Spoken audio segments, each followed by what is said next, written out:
Hey there, welcome to the Freelance Cake Podcast. I'm your host, Austin L. Church, founder of the Freelance Cake community. The goal of this show is to help full-time committed freelancers get better leverage. As the sworn enemy of busyness and burnout, I have no desire whatsoever to see you work harder. So I reveal the specific beliefs, principles, and practices you can use right away to make the freelance game more profitable and satisfying. So chill out, listen in, because the best is yet to come. Welcome to another episode of the Freelance Cake Podcast. At some point in your freelance career, you start wondering whether the next level of growth requires help. Maybe you've hit capacity limits. Maybe you're spending too much time on work that drains you. Or maybe you're simply tired of being the bottleneck in your own business. My guest today is Michal, M-I-C-H-A-L, Eisik. Michal is the founder of ScaleTribe and an agency owner who has grown her business from a solo operation into a global team. She helps freelancers and business owners scale through better systems, smarter operations, and intentional hiring. In this conversation, we talk about one of the most misunderstood growth decisions freelancers make, hiring. Michal explains why so many hiring mistakes happen before a job is ever posted. She explains how to identify your, quote, zone of drag, and end quote, I should say. And she explains why understanding your motivation for hiring matters more than choosing a VA, subcontractor, or employee. We also explore how to think about role design, delegation, and the replacement ladder, a practical framework for deciding what to hand off first and when. And if you've ever wondered about managing people, giving feedback, or losing quality control altogether, you'll appreciate Michal's perspective on avoiding the trap of becoming the approver of everything. Finally, we discuss the financial realities of scaling, the training period that follows a new hire, and why building a team is ultimately a CEO decision, not just a productivity decision. So, if you're considering hiring, subcontracting, or building a team of any kind, this episode will help you do it more strategically and with a lot fewer regrets. All right, sit back and enjoy my conversation with Michal Eisik. Michal, I can't believe I talked you into doing this again. Thank you for coming back and talking to me about hiring without the backfire. I have so many questions, but I'm going to start with a kind of trope. Like, let's say that I'm a marketer. I'm 4 years into freelancing. I'm doing pretty well. I have no idea who you are. I really need to know who you are. Tell me who you are so that I can begin to be like, oh, I think she's the sort of person who can help me fix some problems. Sure. So my name is Michal Eisik.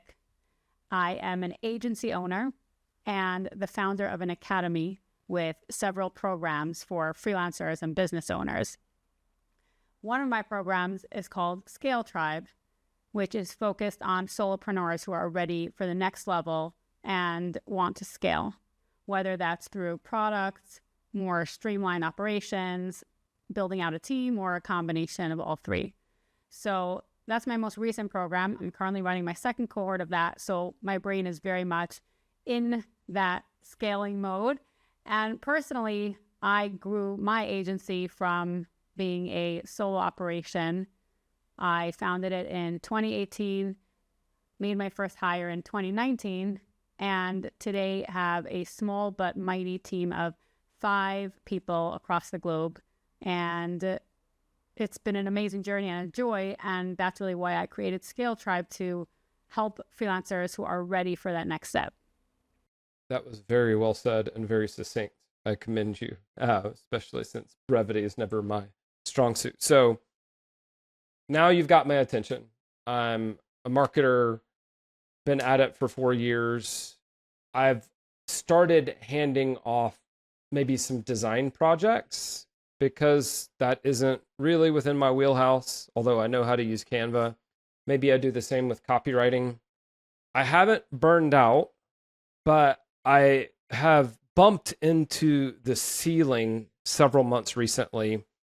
And kind of like you said, you know, I guess in 2019, you hired someone. I'm starting to think, well, maybe that would be a solution for me.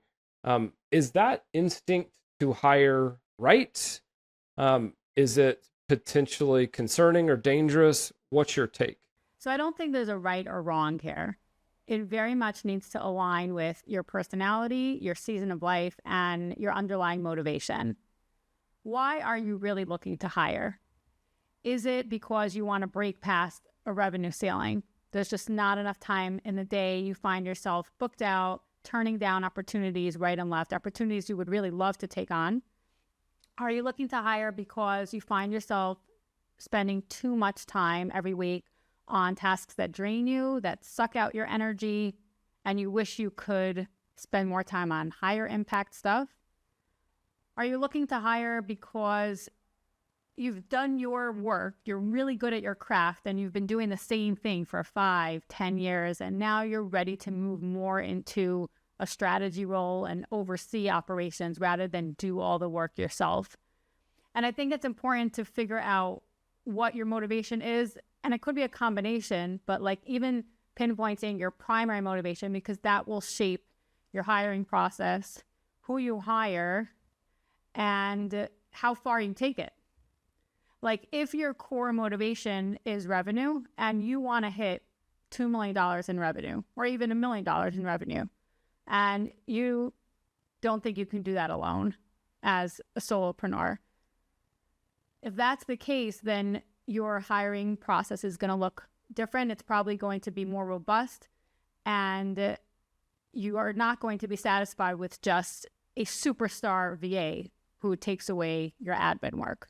So I think it's really just very individual, and you have to sit down and think hard, like, why do I want this? Which, if I'm already bumping into the ceiling, I might be more accustomed to just running and gunning and putting out fires rather than being more strategic. So that's a really good piece of advice right out of the gate, stopping myself and saying, well, why do I want to do this? You have a concept that I find really interesting, which is zone of drag. So before we get deeper into talking about, well, whom I might want to hire, would you explain what zone of drag is and why people need to get clarity around that before almost anything else? Yeah, so it's really a spinoff of the concept zone of genius, which was introduced by Gay Hendricks in his book, The Big Leap. And the zone of genius is really the tasks you are uniquely gifted at. It's where your natural talents, skills, and passion all come together. So it's the stuff that feels super energizing, it creates the most value, and it's the hardest for other people to replicate. So I introduced the zone of drag as like the opposite of that. Leave That's it to me great. to bring in the negativity, right? And so I'm with you. I'm immediately like, why didn't I think of this? yeah, I mean, I think we can all relate to the zone of drag. It's the stuff that drains you. It's the stuff that prevents you from doing what you really want to focus on. It's the stuff you dread and procrastinate, and it slows you down. So what I really recommend business owners do when they're thinking about hiring is just sit down and list all the tasks that they do on a given week, and then start bucketing them into different areas. So operations, marketing, business development, execution, delivery of the service. And then for each task, give it a ranking. Is this zone of genius? Is this zone of drag? Is it somewhere in the middle? And then you'll start getting a sense not only of how many hours each week you might be spending in the zone of drag, but also which tasks you really want to start with if you had the chance to outsource. Yeah, that's really helpful way of thinking about it. And I think it's important, and this kind of dovetails into my next question, but I think it's important that you didn't just start with, hey, what are the things that you dislike or what are the things that you hate doing? It's the things that slow you down, because my gut says, well, if I hate doing this, then I should get rid of it immediately.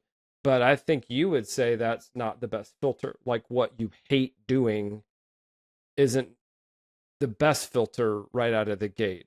Is that right? Or am I misunderstanding? So when you hate doing something, it is generally a fairly good indicator that that's not your superpower, and you probably shouldn't be spending a lot of time on that thing long term. The danger of rushing to delegate something you hate is that you will likely be doing it from a place of desperation. You will likely not have any meaningful process for that thing. You may not even have enough familiarity with that thing to know what good looks like, what quality looks like in that area. And so you rush to outsource it, and then you have no meaningful way to measure the performance and see if the work was done well and oversee and have any kind of quality control. So this is the annoying part, but I learned this from one of my mentors, Rob Marsh, who I am very grateful to. He said that business owners, small business owners, should be familiar enough with every aspect of their business that they can have that foundational level of oversight.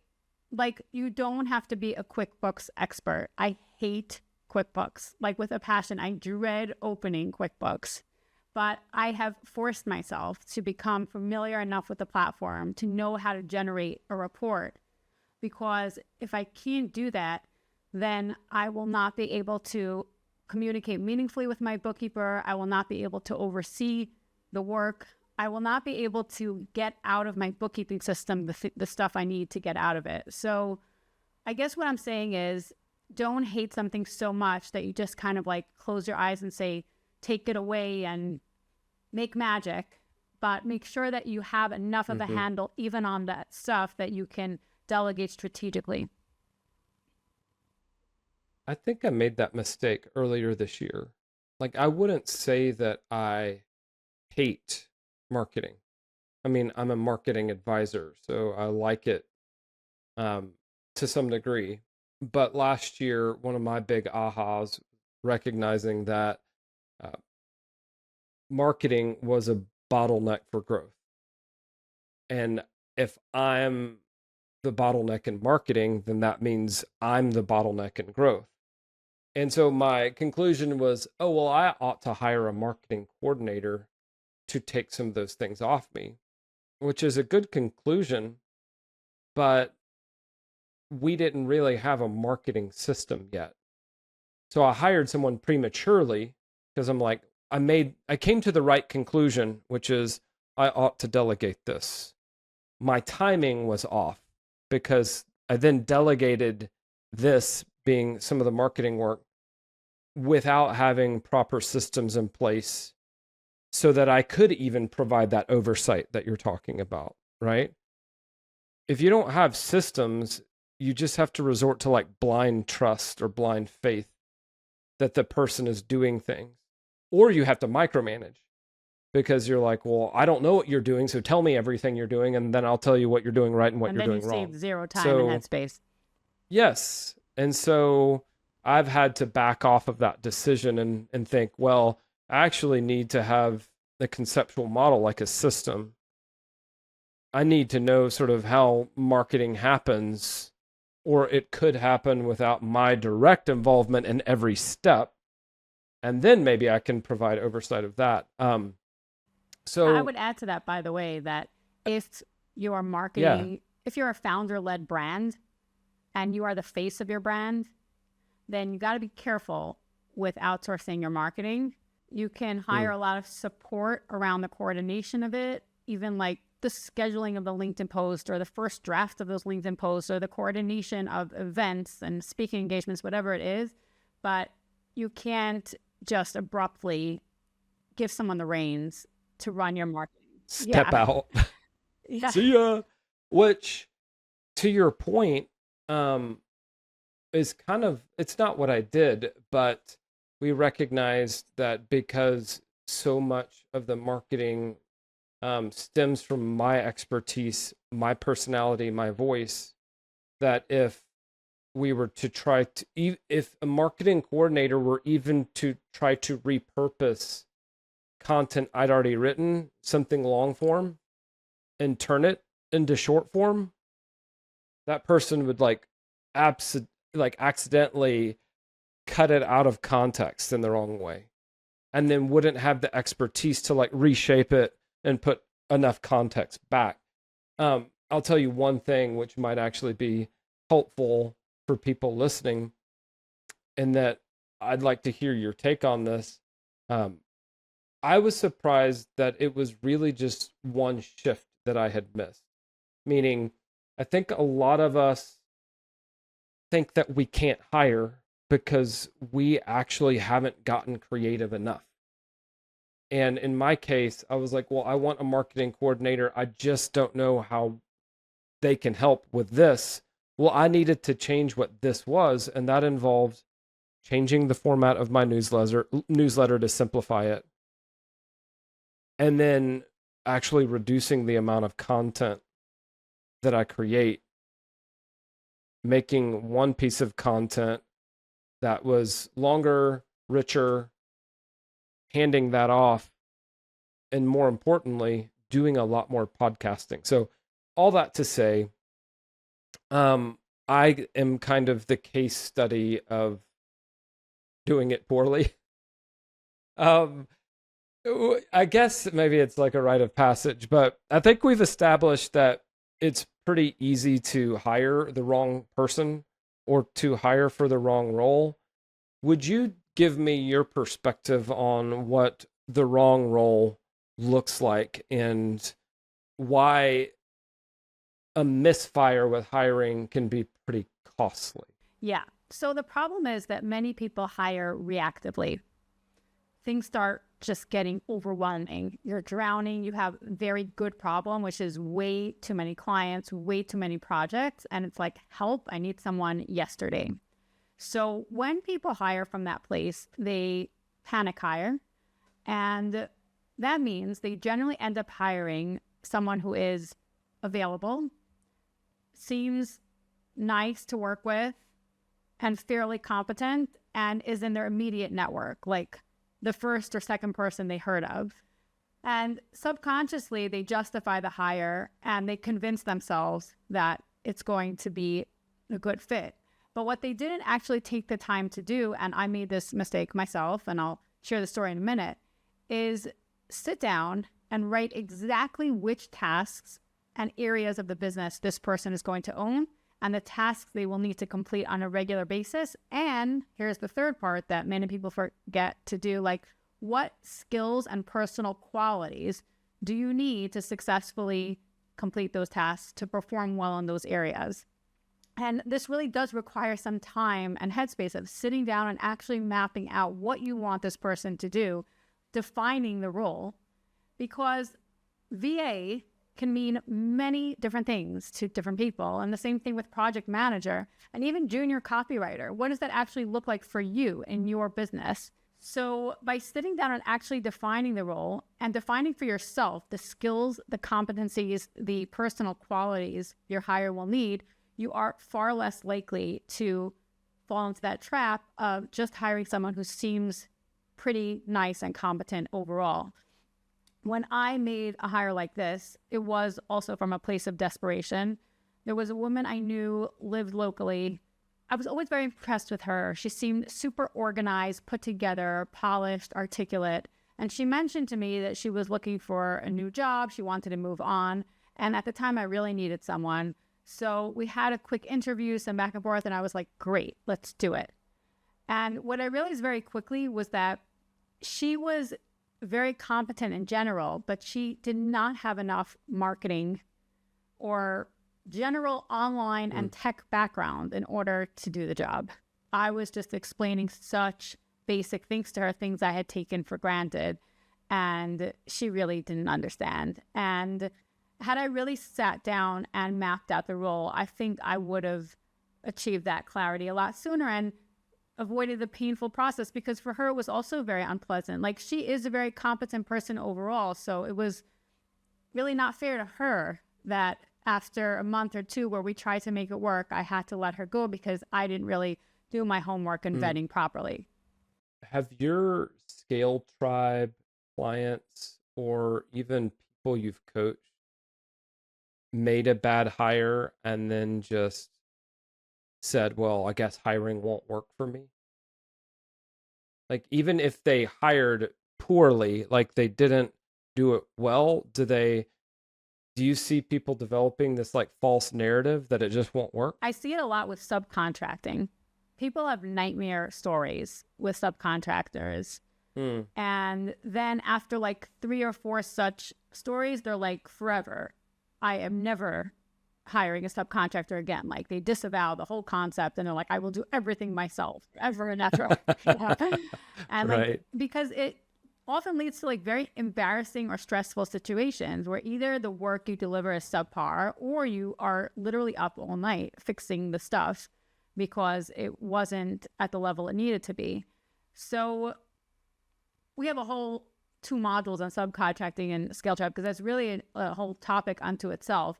But I really tried to talk them out of that because in my experience, if you set yourself up right, subcontracting can be very successful. And again, I think the core prevention here is preparation and not doing it from a place of help, the deadline is next week, I need support now. So what I encourage my ScaleTribe members to do with subcontracting specifically is give out a paid test project to a subcontractor randomly, not when you need it, not when there's a deadline, not when the project is so massive, just a small portion of a project you're working on, outsource it to a subcontractor, see how they do. And if they do well, then give them something a little bit bigger. In other words, test the waters and cultivate a Rolodex of subcontractors now, quality people who you know can deliver, so that when the need comes up, you have 5 or 6 go-to people that you can get immediately and access that support. And I think if you do that, and again, it's a much more intentional, proactive way of approaching subcontracting, then you're far less likely to deal with those nightmare fallouts. And well, we also talk a lot about the briefing. That's something that like people really tend to skip. And I think that applies to in-house team members as well. The importance of a very comprehensive brief and not skimping on the clarity at that stage. You are stacking up a lot of tools and even antidotes to common mistakes. And I just want to like recap briefly. Number 1, knowing why you're motivated to hire in the first place. Number 2, spending some time understanding your own zone of drag and putting the things that you dislike or the things that slow you down or the things that you may straight up hate, putting those in different buckets in terms of their, almost like their category in the business. Number 3, creating a job description that encompasses like key tasks and responsibilities, skills needed, traits, maybe even some personality stuff. Doing a paid test on a small piece of a project that is low stakes, meaning you're not desperate. And then even that smaller test project, making sure that there's a very clear project brief or creative brief. It sounds like, so I even have something to match the person's work against, because I know I've made the mistake of hiring someone to do a paid test and they would have had to have been a mind reader in order to like do what I wanted them to do, right? All of that sounds like you're dramatically, all the things I just stacked up or recapped, like people will dramatically lower the risk that they, 1, find themselves in an embarrassing situation, 2, lose a lot of money, and 3, get burned badly and decide never again, does anything else come to mind before we switch gears a little bit? Anything else come to mind in terms of here's something you can do to avoid the most common mistakes? Yeah. So if you are subcontracting a larger project or even working with someone in-house on it, using the 30, 60, 90 feedback framework can be game changing. And by that, I mean making sure you review the work at the 30% point to give that 30% high level feedback. Are we going in the right direction? If not, what needs to change? And just more fundamental, overarching feedback on what they did so far. And then 60% also a little bit more detailed, a little bit more granular. And then 90% is like the copy editing stage. And you can really avoid a lot of wasted time and heartache that way on both ends. So it's just a more frequent feedback loop. Which, if it's more frequent, gives the other person more opportunities to improve. Would you say that you personally are good at giving feedback? And can you remember a time when the thought of almost like a performance review or giving feedback, you just wouldn't have enjoyed it, or you would have avoided it? Because I imagine there are people who will watch this interview or listen to it and think, I don't want to be someone else's boss. I don't want to manage someone else. It's better for me just to do it myself so that I can avoid having to tell somebody they suck. Right? But I'm exaggerating a little bit, but we go these places in our minds and we talk ourselves out of what is a good solution: hiring. Well, let me just say that being a manager is not for everyone. If you hate people in general, or you just dislike being around people and try to avoid communicating with humans as a general principle, then you probably don't want to be building out a team, and you're better off. You should still work solo. Yeah, you have to really know yourself. It's not for everyone. You have to be the kind of person who enjoys working with others, enjoys the power of working as a team. I don't think you have to be the world's biggest extrovert, but you do have to find people more energizing than not in order to be a good manager. That's what I've found. And when it comes to the constructive feedback side of things, so it's so fascinating to me that you look at it that way of like, I don't want to be that person who says you suck, because over the years, I think that I've actually ended up finding it very gratifying to be able to help people develop their skills and say, here's what you're doing right. Here's where you really need to improve. And like giving them that guidance and that stepping stone to get to the next level in their craft. And I think that that's one of the greatest kindnesses you can do. Obviously, they're being paid for it.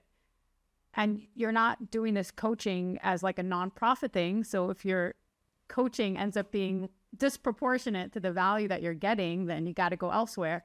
But helping people develop their skills is a very, very powerful, impactful thing. So I think if you reframe it and you look at it from that perspective, not only could you be potentially getting real value, especially if the relationship is long-term, but you're not telling them they suck. You're giving them really pointed, honest feedback that can significantly move their career forward. Such a good reframe. You could take it a step further and be like, I owe it to them to help them improve. Wouldn't I want someone to help me improve?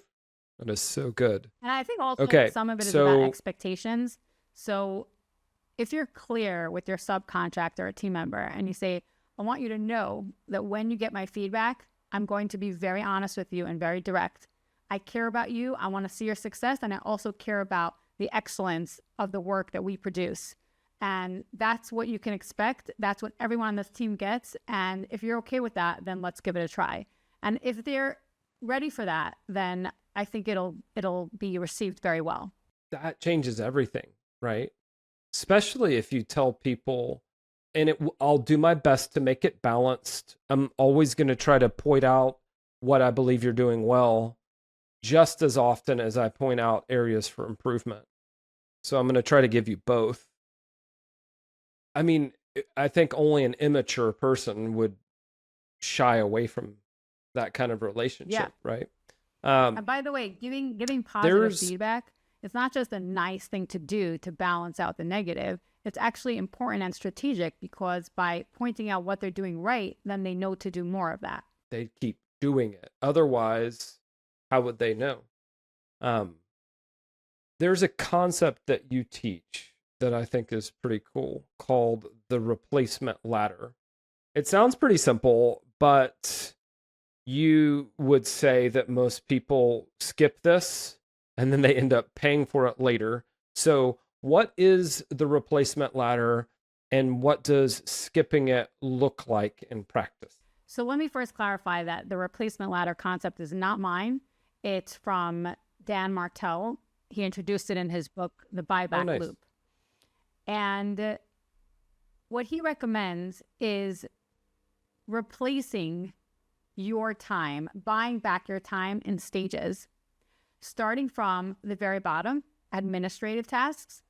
Then once that's fully outsourced, maximized, you move on to delivery tasks. So if you're a marketer or a copywriter, that's like the actual marketing, copywriting, design work, whatever it is. Then you would move up to marketing tasks, which is what you hired for, Austin, like a marketing coordinator. So you kind of skipped the bottom two. Well, you do have admin support, but I digress. After marketing tasks, you would only then replace your sales tasks, hire someone for sales. And at the very top of the ladder is leadership tasks. So hiring like a COO or a head of marketing or someone who actually leads a department. And what I found, like this is my twist on the replacement ladder, is that this very much parallels the progression that I've seen work for my business and also the businesses of many colleagues and students. So you start with a virtual assistant at the bottom, the admin tasks. Then you go up to a project manager and subcontractor for assistance with the delivery, the client management, and the actual work.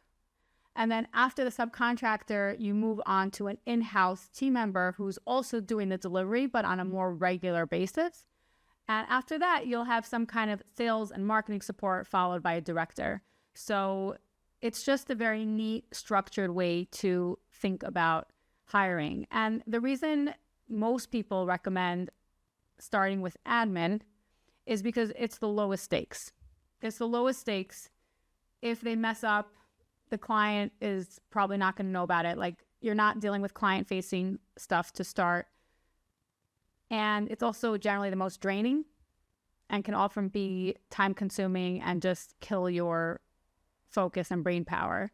So it's a great way to exercise your delegation muscles, to learn how to document the process in a way that someone can actually follow it. And then once you get better at delegating, then you can move to higher stakes stuff like client-facing tasks and delivery tasks. Oh, and one more thing I would just add, by the way, this is also my addition to the replacement ladder. Especially if you're a parent, I would say before outsourcing and hiring admin, see if you can max out on your household help. Maybe if we're going to be like very Gen Z, do like, I don't know, household max, with the double X. Like cleaning help max. I don't know. I have to come up with a better term, but something like that, where we don't realize how many things we do around our home that we probably don't enjoy and can much more easily be outsourced even than admin. So just an example, I have an errand guy who literally does errands for me, like things that can't be delivered, tasks that need to be done in person. So he's picking things up for me, if a car needs to be repaired, he'll take the car to the shop to be repaired. And I pay him by the hour. He's phenomenal. He really appreciates the work. And it's amazing because I don't enjoy that kind of thing. I dread it. And so, that's just been a very easy and exciting thing for me to outsource. So I would encourage, especially parents, to think in that direction as well. It's important to start valuing your time highly before you start trying to scale. So I think you may have already answered this next question, but I'll still ask it anyway. Again, I'm a marketing consultant. Let's say I'm thinking about 2 different hires, either a VA to take admin off my plate or a junior marketer who can do billable work. How should I think about that decision? Should I just stick with the replacement ladder? Is there a right answer? I think this goes back to what we said at the beginning about auditing your time. Because if you audit your time and you look at your time tracker, and by the way, that's another thing, you got to track your time religiously if you actually want to know what's worth outsourcing and which tasks are eating up most of your time. Because a lot of the stories we tell ourselves about how much time we spend on things really don't line up with reality. So looking at that data, if you see, for example, for whatever reason, your business is structured that you spend really minimal time on admin, like you've set it up so streamlined that you spend maybe 1 to 2 hours a week on admin. And in contrast, you spend a lot of time on delivery. If that's your situation, then perhaps in that case, you would want to consider hiring a marketer first, because that's going to most meaningfully buy back your time. That's good. Again, it comes back to what is your motivation? What is your specific situation? Don't be searching online for the recipe or formula. Slow down and actually look at your own business. Okay, so you have a 2-part system or process for vetting subcontractors. Take me through that. So I kind of touched on it before. The first thing is send me 3 relevant samples. And I use the word relevant because that's really important. Don't throw a website in my face. Don't throw a portfolio at me so I can spend 3 hours sifting through your samples from the past 3 years. Send me 3 relevant samples. I'll describe the project that I'm looking to hire for, and send me the samples you feel are most relevant to that kind of project, including an explanation for why. Why do you feel these samples are relevant to this project, and demonstrate your ability to deliver well in this project? Because that also says a lot about their approach and their thinking. Once I've reviewed the 3 samples and they seem to be high quality work, then at that point I would do the paid test project that I mentioned, and would make sure that it's small, contained, with a solid brief. If that goes well, up it to something more complex. Makes a lot of sense. You have all these little systems. I'm guessing a lot of us, if we tried to hire without the systems, would flounder. And yet it's also true that if you haven't done a lot of hiring before, you don't have the systems. So it kind of seems like a chicken and egg scenario. What do you do first? Do you document your systems, or do you hire someone and then build the systems with the person you hired? I don't think there's a right answer to that question. I think you can do it both ways, but with a caveat. I wouldn't say to hire someone and build that system for them. Whenever you hire, you have to have a system to start with. You can ask for feedback and see how your hire is implementing that system, and then notice more gaps and refine it together with them. But you need to have a starting base. And what I would say, though, is you don't need to dedicate a month to process documentation. If you know that, I think people overcomplicate this a lot. So you know that you're hiring a VA next week and you want them to do these 3 specific tasks. Very simple. Just click the Loom button and video yourself going through each of those tasks. And then it's amazing what you can do now with the LLM. You take that transcript from Loom or whatever video recording tool you're using, you plop it into ChatGPT, you get it. We actually have a very detailed prompt for this in ScaleTribe, but you can also come up with your own prompt. You get it to not just refine the transcript, but identify gaps in the process, identify what's not clear, where are the ambiguities, make suggestions. So you refine the process that way, and then boom, you have a starting point for your VA next week. And the whole process for creating that process should not take more than 20 minutes, depending on how complex the process is. Yeah. Yeah. And I'm guessing some of the ACE students listening to this would tend to be a perfectionist when creating these systems. What advice do you have in that department? Like, just go. Like, when you see people getting trapped in perfectionism and like overbuilding or over engineering systems, what do you tell them? I think it's a tricky area because on the one hand, a gap in a process could lead to wasted resources, especially if that process is repeated many times. On the other hand, the tweaks and the perfections that a lot of us perfectionists spend time on are not actually high impact changes.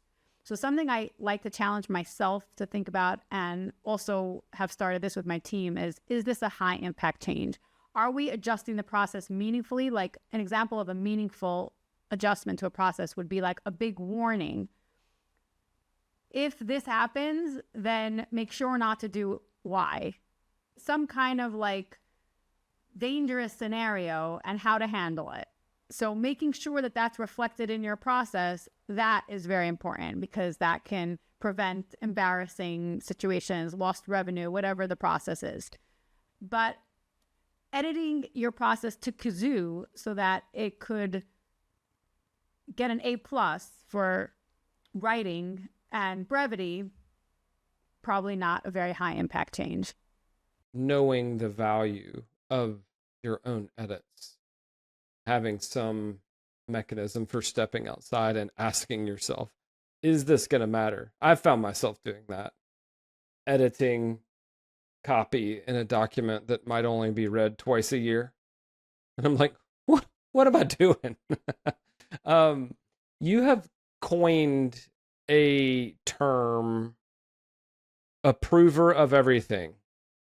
And I suspect that just about every more advanced freelancer listening to this will know exactly what that is, even if you don't explain. But I'd like for you to explain what you mean by approver of everything and offer any practical advice you have. Yeah. So approver of everything basically characterizes what I was in my business for a very long time. And the truth is, I'm still really trying to move out of that role even more. Because when you are approver of everything, you are the chief bottleneck officer, CBO, right?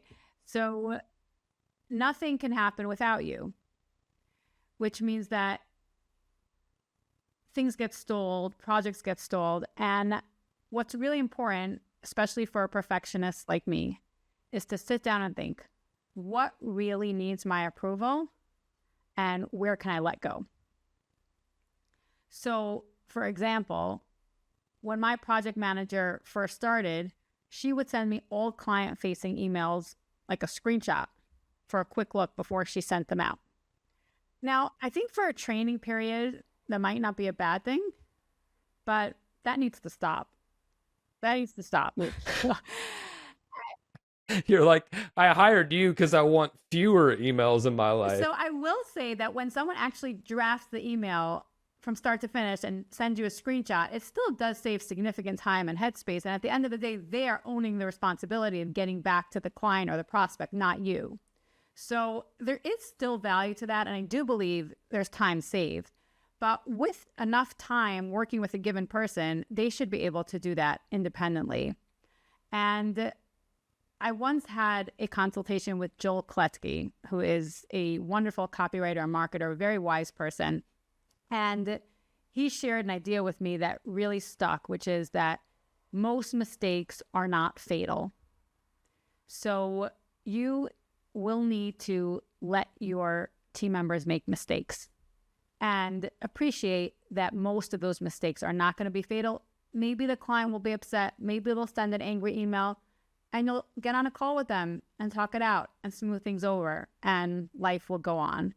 So having that mindset and reminding yourself, like, you don't need to prevent every bad possible situation, every negative outcome can allow you to let go more easily. And it's really work for a micromanager, for an instinctive micromanager like me. It's a lot of inner work, but I think it's a healthy thing, not just for business, but in life in general. It's like a really good muscle to strengthen.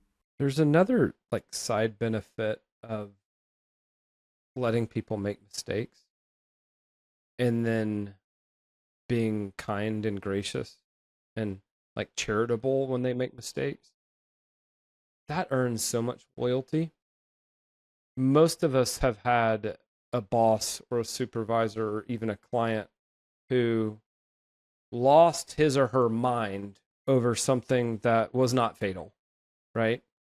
And so with the little bit of experience I have hiring, and I've had people working for me, when they make mistakes and I tell them it's okay, and then maybe even I help them fix it, and then they see that I didn't overreact, they saw that I was reasonable, they want to keep working with me. And what's even more interesting is they want to do better next time, right? Whereas if you like beat people up for a non-fatal mistake, you don't get their loyalty. The only reason they stick around is because you're paying them, not because they are truly loyal. So I wanted to just point that out. I think it's really important to not overreact. But I just have a few more questions. So one more thing about that. I would just say that allowing people to make mistakes also reinforces a culture of ownership in your team. So it's not that Michal is going to prevent all bad things from happening, so I can do like 80% of the work, because anyway, Michal's going to polish the rough edges and prevent problems. But I'm doing the work, I'm shipping it, and I'm owning the results. So it really allows people to develop more ownership of their area. And the other thing I would say is that something I try really hard to convey to my team is that mistakes are okay, but communication matters. So communicate fast and clearly when there's been a mistake. Don't leave me to find out about it. You come to me and tell me about it. And I think that's huge.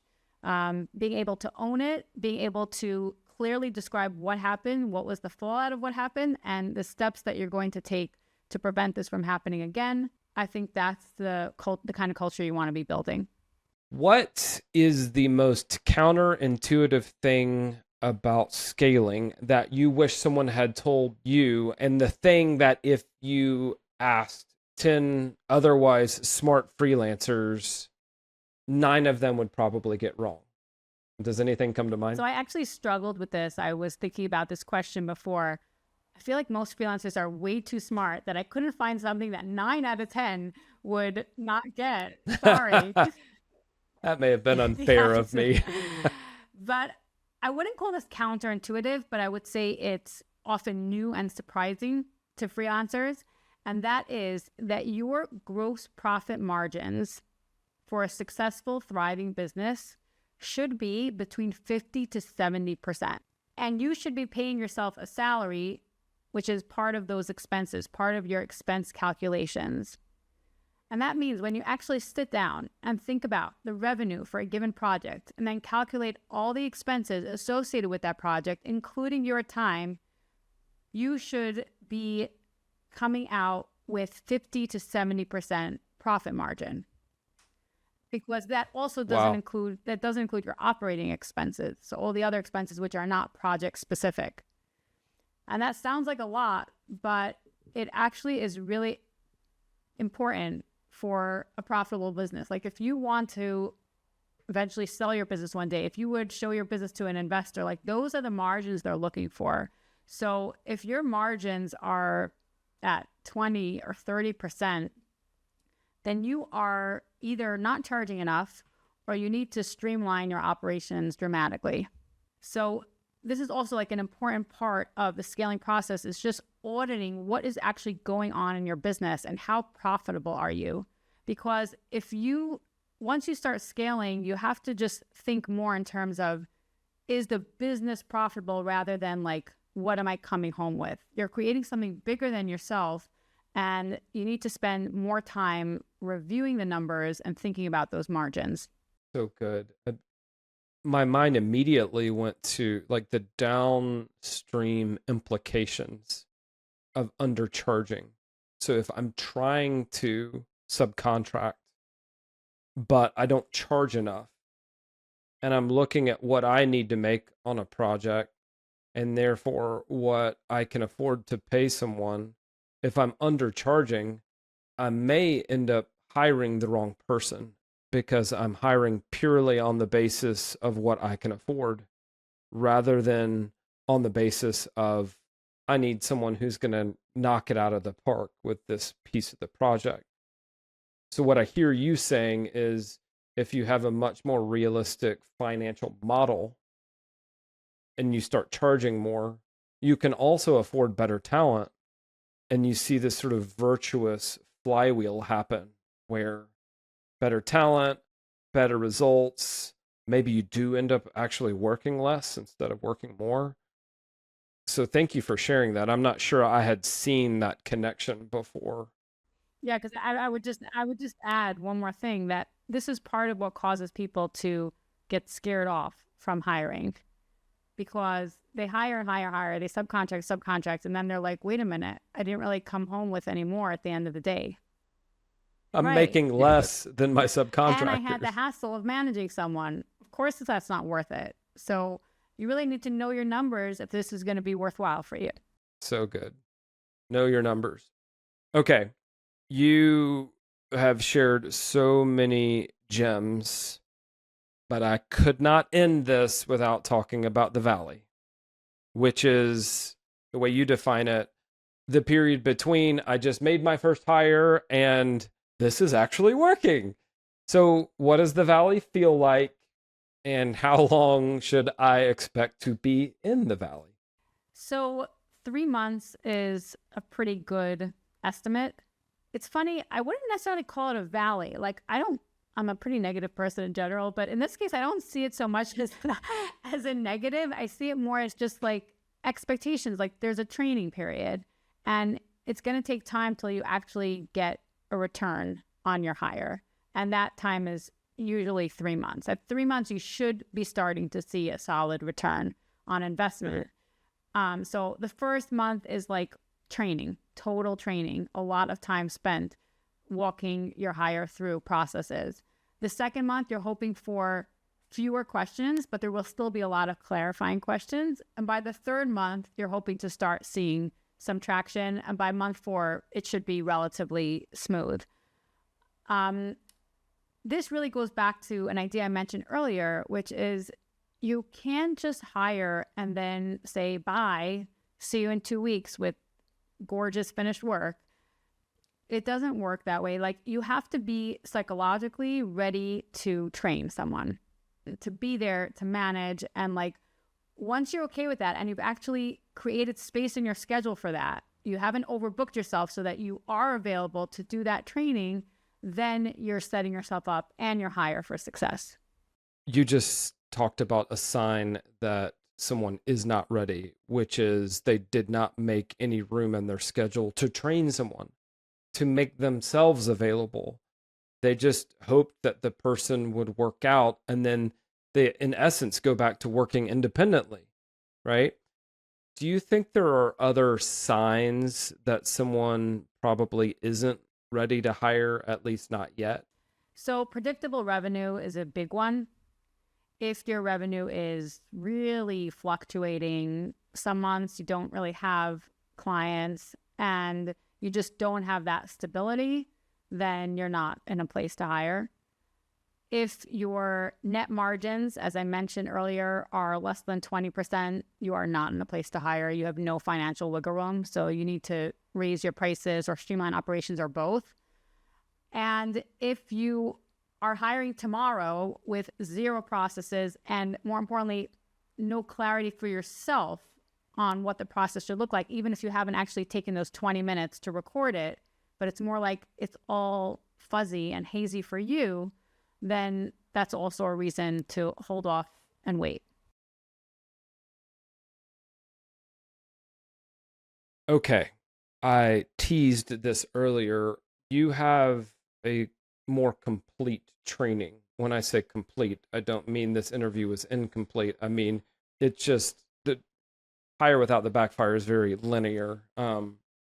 Explain that quickly, and then I'll make sure there's a link where people can actually opt in. But yes, what have you got for folks? So I recorded a training called Hire Without the Backfire, which covers the 3 most common hiring mistakes business owners make and how to fix them. It's, like you said, very linear, very structured, and very actionable, which is exactly what I tried to make my content.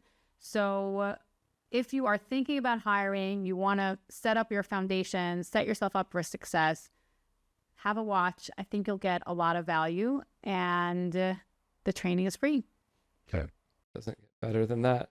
Michal, thank you. I was so looking forward to this, and as usual, you did not disappoint. This is just packed full of actionable stuff, and thank you. And as always, if there's ever a way I can support you, just let me know. Thank you. Appreciate the opportunity. It's always fun speaking with you. If I could just end with one idea, Austin, that I would love for people watching this to walk away with. I just want to emphasize that scaling, hiring, building a team, that is a CEO move. That is something that involves risk. It involves a long-term investment. You are going to fail a couple of times. We all do. So it's just really important to remind ourselves that with risk comes reward. Like, if you want to keep things safe, then freelancing, solopreneuring is very safe. If you want a bigger outcome, something more transformative, whether it's from a revenue perspective, a quality of life perspective, or both, then you're going to have to take that bigger risk. Yes, you can do it strategically, slow and steady, but it does involve some risk, and you have to be okay with that and embrace it if you want to get that reward. Beautifully said. Good place to end. Bye-bye. Hey, before you go, let me invite you to join our community for more established, advanced freelancers. It's called the Freelance Cake Community. One member named Michelle had this to say: "I'm just so impressed by the quality of the conversation that's happening in the group. The in-depth questions, experiments, and thoughts being shared are just so refreshing. In the other communities I'm a part of, it's all beginner questions, which is fine, but it's awesome to find a more advanced space where it's okay to ask more advanced questions." Thank you, Michelle. Here's a little more about the community. Each week we do live group coaching and live co-working. You get access to a massive resource library and obviously the community itself, which we host using Circle. Of course, the people are the best part of all this. It really helps to surround yourself with smart, accomplished, and optimistic people who are out there taking risks and building the businesses they really want. If that interests you, visit freelancecake.com/community to learn more and apply. You can find that link in the show notes. I hope to see you there.